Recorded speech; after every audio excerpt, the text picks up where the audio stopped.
Мы все живем в потоке мысли. Мы не всегда замечаем то, что рядом, и не всегда понимаем то, к чему привыкли. И все строка...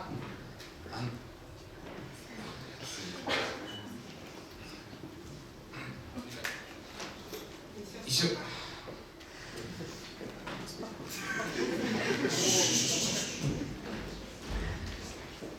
И все строка, она со временем прочтется и перечтется много раз.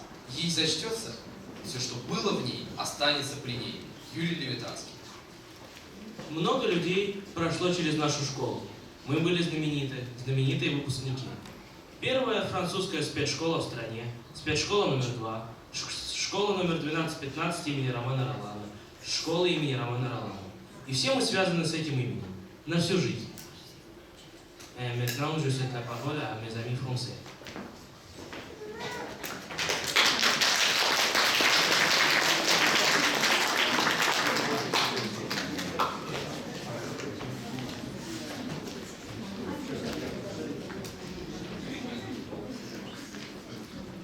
Bonjour, nous venons de Paris dans le cadre de l'échange entre le collège Madame de Staël à Paris et l'école Romain Rolland de Moscou. Romain Rolland est un écrivain français qui a écrit de nombreuses œuvres. Aujourd'hui, nous allons vous citer 2 de ses citations. Le bonheur de nos amis, c'est une lumière qui nous baigne doucement. Счастье наших друзей – это свет, который нас омывает. Le théâtre doit être une lumière pour l'humanité. Théâtre, должен быть светотем для ума.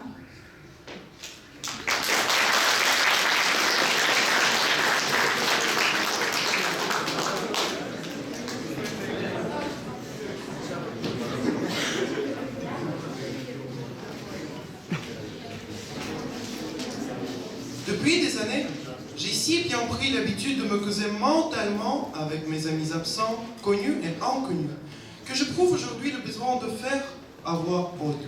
Je serais un ingrat si je ne les remerciais pour tout ce que je leur dois. Depuis que j'ai commencé d'écrire cette longue histoire de Jean-Christophe, c'est avec et pour eux que j'écris. Ils m'ont encouragé, suivi avec patience, réchauffé par leur sympathie. Mon ouvrage, c'est le fruit de mes pensées unies.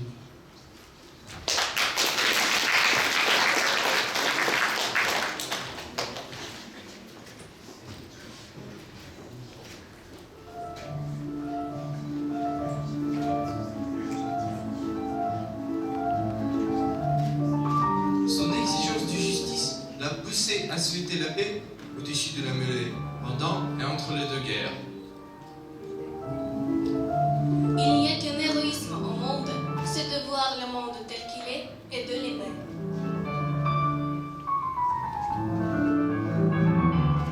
Tout homme qui est un vrai homme doit apprendre à rester seul au milieu de tous, à penser seul pour tous et au besoin contre tous.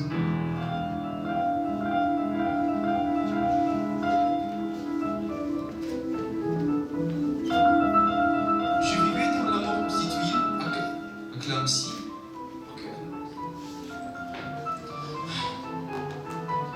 La jolie cathédrale gothique, dont le cloche est harmonieuse et grave.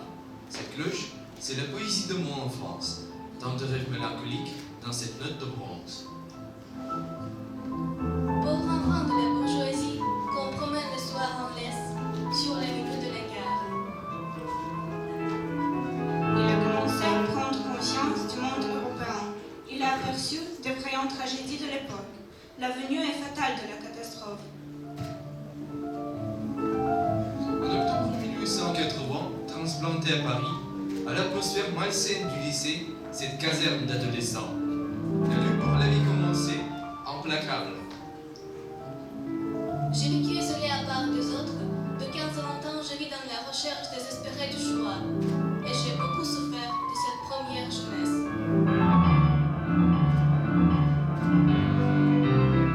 Au seuil à l'école normale, je redécouvrais Shakespeare et guerre répète Tolstoï. Là, je me suis transformée complètement. Je m'enivrais de Spinoza et de secrets socratiques. C'était le beau temps pour l'indépendance de l'esprit.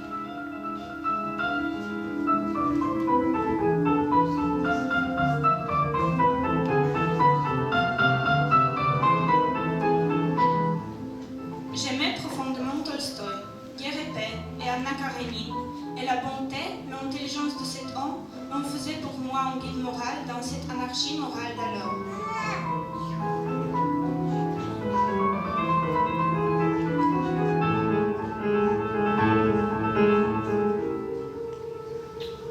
La vraie célébrité est venue avec les romans Jean-Christophe et la vie de Beethoven, aux âmes libres de toutes les nations qui souffrent, qui luttent et qui vaincront. La guerre a commencé. L'obscurité totale est venue. J'ai créé au-dessus de la mêlée. J'ai travaillé dans la croix rouge.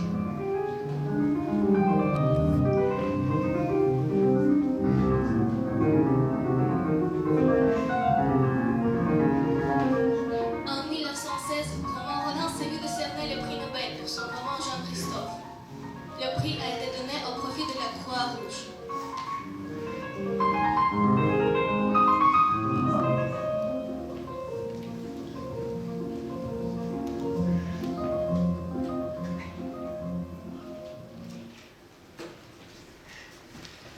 Jean-Christophe.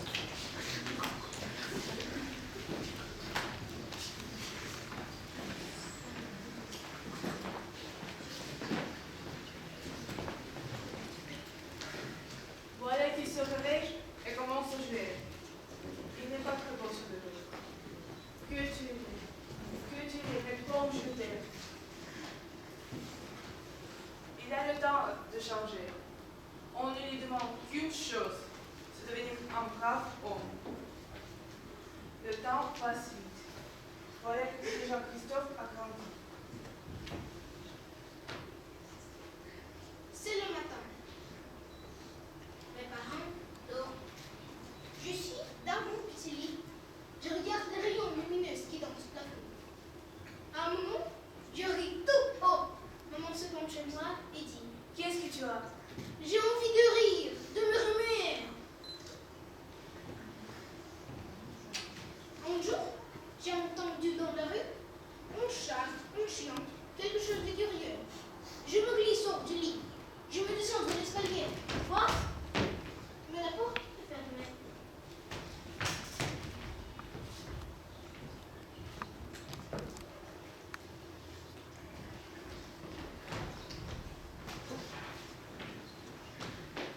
Je suis à l'église. Je m'ennuie. Soudain, un torrent de son. L'orgasme. Je ne comprends rien de ce coup. Mais c'est bon. On est libre. On est heureux. Je suis à la maison. Personne ne s'occupe de moi. Et je n'ai besoin de personne. Certains jours, je profite de ce que ma mère elle est retournée pour sortir de la maison. D'abord, on court après moi, on me rattrape, puis on me laisse seule. La maison est au bout de la rue. La campagne commence presque aussitôt après. Quand je suis en feu de fenêtre, je marche sans m'arrêter, un petit pas posé.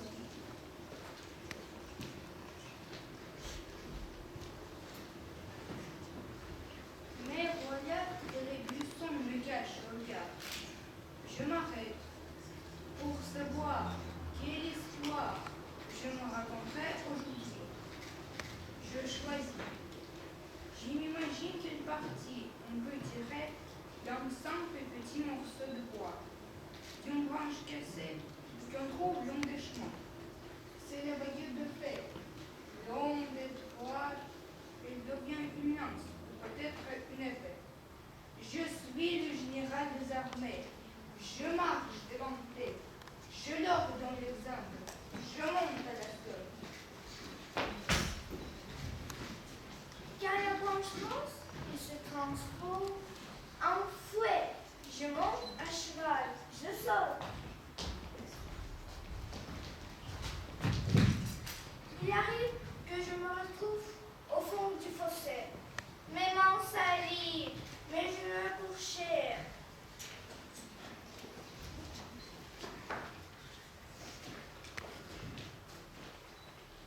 Si la baguette est petite, je me fais chef d'orchestre.